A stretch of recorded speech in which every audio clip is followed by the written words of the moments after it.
Agora, gente, tem uma notícia positiva, porque um voo com 209 passageiros repatriados chegou no Brasil hoje, viu? Um voo da FAB com 209 passageiros e 9 animais de estimação chegou no Rio de Janeiro nesta segunda-feira. Só para vocês terem uma ideia, aliás, a gente está batendo bastante nessa tecla aqui, e quando o negócio é bem feito, a nossa obrigação é de falar. Esse processo de repatriação promovido pelo governo brasileiro dos mais de 1.400 pessoas que voltaram ao nosso país tem sido absolutamente exemplar. Os números são 1.400 brasileiros, 1.410 brasileiros repatriados desde o último dia 7 de outubro. E eles estão trabalhando em 3 etapas diferentes nessa repatriação.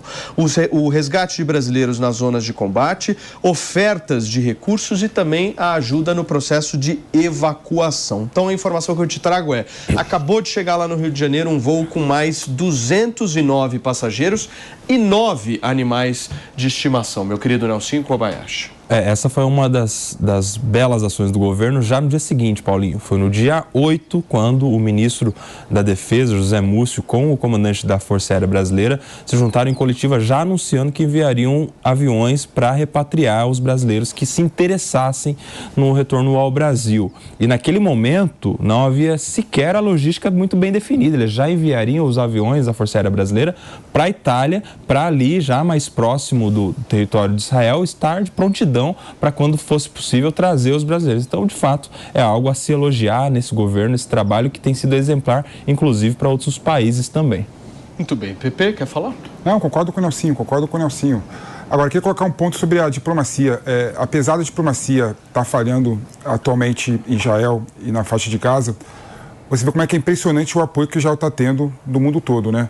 O primeiro-ministro da Alemanha foi para Israel, o primeiro-ministro da Inglaterra foi para Israel, o primeiro-ministro... O Biden foi para Israel, ou seja, Macron está indo essa semana, ou seja, a União Europeia e os Estados Unidos ainda estão apoiando claramente Israel em relação à guerra contra o Hamas, né? Agora, o que Israel tem que fazer é não perder esse apoio internacional, porque isso pode realmente descambar para mais prejuízo, mais baixa civil e mais problema, né? Porque a guerra de Israel, você foi bem sucinto, mano. Israel não pode ganhar a guerra militarmente e perder a guerra politicamente. Não adianta nada ela acabar com o Hamas e não conseguir celebrar um acordo com a Arábia Saudita, que seria o reconhecimento do maior país muçulmano sobre a existência de Israel. Exatamente, porque isso seria uma vitória política dos objetivos do Hamas. O Hamas deseja inviabilizar o avanço de acordos de Israel com os países árabes. Então, do ponto de vista de Israel, é preciso pensar não apenas na operação militar, mas nos objetivos políticos, ou seja, é preciso ter condições de avançar com os acordos depois. E aí a proposta do professor Yuval Harari, que é muito respeitado em Israel, é polêmica. É que Israel deveria fazer campos de acolhimento dos civis dentro do território israelense, ou seja, Israel deveria parar de tentar negociar a criação do corredor humanitário com o Egito, na visão do Harari, e fazer um corredor humanitário dentro do próprio território israelense, na visão do Harari. Agora, esses corredores humanitários, do ponto de vista, claro, da situação calamitosa que a gente está vendo aí na faixa de Gaza, são importantes. Agora, quem tem muito interesse nisso também é o próprio Hamas, né? E a grande preocupação das autoridades hoje, todos os líderes mundiais, principalmente o presidente americano Joe Biden, é como é que se criam esses corredores sem criar passagens de rota de fuga de terroristas. Mas eu diria que o maior interesse do Hamas é ter mais vítimas civis.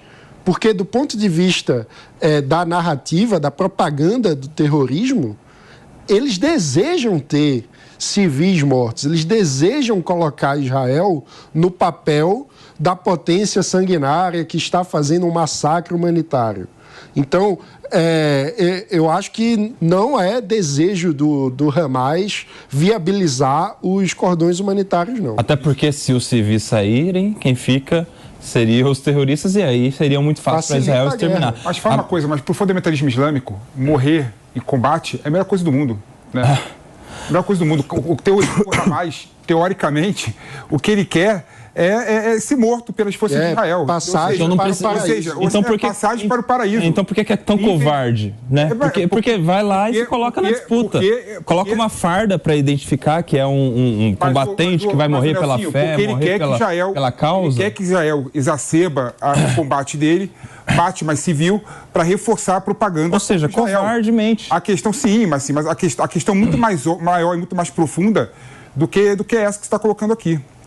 Muito bem, gente. Israel está afirmando, inclusive, nesse momento, ter atingido aí 320 alvos diferentes. É isso, Fabrício? É exatamente isso, Paulo. 320 alvos. Isso foi uma atualização que saiu hoje pela manhã, referente às últimas 24 horas, e faz parte dessas incursões pontuais que Israel tem promovido antes da suposta ampla ofensiva que eles planejam. Ou seja, o número vem crescendo aí de alvos diferentes. Eu me lembro que na semana passada esse número estava em torno de 200, 250 alvos por dia. Agora a gente já tem aí um acréscimo e chegamos aí a 320 alvos diferentes só na região da faixa de Gaza. Como é que está a questão do Joe Biden agora, Fabrício? O Biden tem pressionado muito pela questão dos reféns, né? Ele já, inclusive nesse final de semana, ele divulgou um vídeo conversando com as duas reféns que foram libertadas pelo Hamas na última sexta-feira. Disse que foi uma conversa que levou bastante tempo, que eles estavam trabalhando naquilo há muitos dias e que ele vai trabalhar, que ele já está trabalhando para libertar todo mundo. É um trabalho hercúleo que tem Joe Biden pela frente, sem sombra de dúvidas. E no final de semana o Biden conversou com o Papa, hein? 20 minutos de conversa por telefone.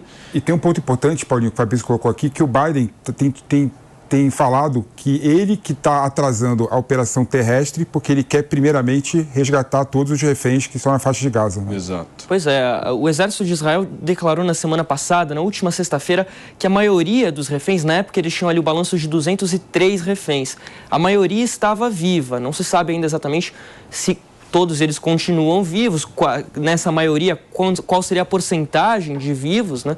Mas esse é um número que tem subido. Hoje o balanço já são de 222 reféns. A gente sabe que não são necessariamente reféns novos, que chegaram na faixa de Gaza nas últimas horas, mas sim famílias que foram notificadas oficialmente pelo exército de Israel. Muito provavelmente a enorme maioria desses 222 levados ainda no último dia 7. Agora, e do ponto de vista da diplomacia, vamos falar um pouquinho dessa reunião do Conselho de Segurança da ONU. Dá para a gente acreditar numa tentativa mais assertiva agora, né, sim ou não? Eu acho muito difícil, Paulinho. Até agora, o Conselho de Segurança da ONU só se reuniu com muitas tentativas. As primeiras foram claramente infrutíferas, né? Aquela última ocasião em que quase se aprovou a proposta brasileira foi o maior avanço. Foram 12 votos favoráveis, porém com o veto dos Estados Unidos que impediu isso de avançar. Mas eu vejo com muita dificuldade qualquer proposta sair do Conselho de Segurança da ONU justamente por essa cisão muito clara entre os membros permanentes do Conselho, né? Em especial a participação dos Estados Unidos de um lado e da Rússia do outro. Eu acho que assim, qualquer coisa que agrade demais um lado vai ter o veto do outro. Eu acho muito difícil disso. Eu acho muito difícil. Você não está vendo chegando no consenso? Qual seria o consenso? Assim, é quase que binário. É quase que binário. Se você favorece um, você desfavorece o outro. Na primeira reunião tiveram 9 votos contrários à resolução que a Rússia apresentou. A segunda reunião só teve um veto. Ou seja, a terceira reunião, teoricamente, você está vendo uma tentativa de buscar o consenso. Olha só, a terceira reunião, você não lembra... É um negócio difícil, cara, porque assim, desde 2013 nunca foi aprovada nenhuma resolução da ONU em relação ao Oriente Médio. Nunca. Então, aí a gente tem que ver, por exemplo, a explicação que os Estados Unidos deu logo após vetar a proposta brasileira. E foi uma explicação... Eles disseram que estavam desapontados com a proposta brasileira. Então assim, não é que está numa possibilidade. Não, eles estão aparentemente irredutíveis com aquela proposta. E o ponto central foi a ausência de menção ao direito à autodefesa de Israel. E aí a questão que fica é, se o texto incluir o direito à autodefesa de Israel, qual será a posição da Rússia? Porque a Rússia, na resolução proposta pelo Brasil, se absteve. Mas ela pode não votou a favor. Vamos entender. Tem país mais hipócrita do que a Rússia nesse conceito? Paulinho, vamos ampliar o leque aqui, tirar o foco, Pepe, e vamos pensar que, por exemplo, os Estados Unidos é um país que está, vez ou outra, ameaçado de terrorismo também. Então, tudo que os Estados Unidos decidem no Conselho de Segurança é criando precedente para uma possível futura incursão terrorista contra os Estados Unidos.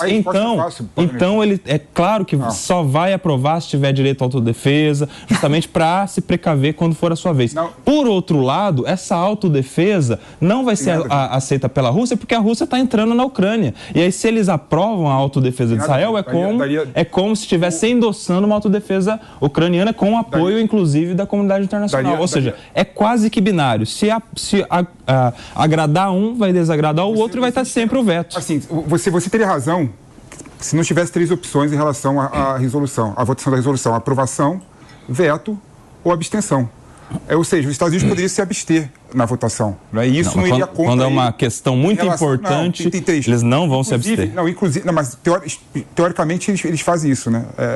Se você pegar, por exemplo, históricos de votação da resolução no Conselho de Segurança, né, os Estados Unidos, quando ele quer aprovar alguma coisa, mas o texto não agrada a ele, ele se abstém da votação.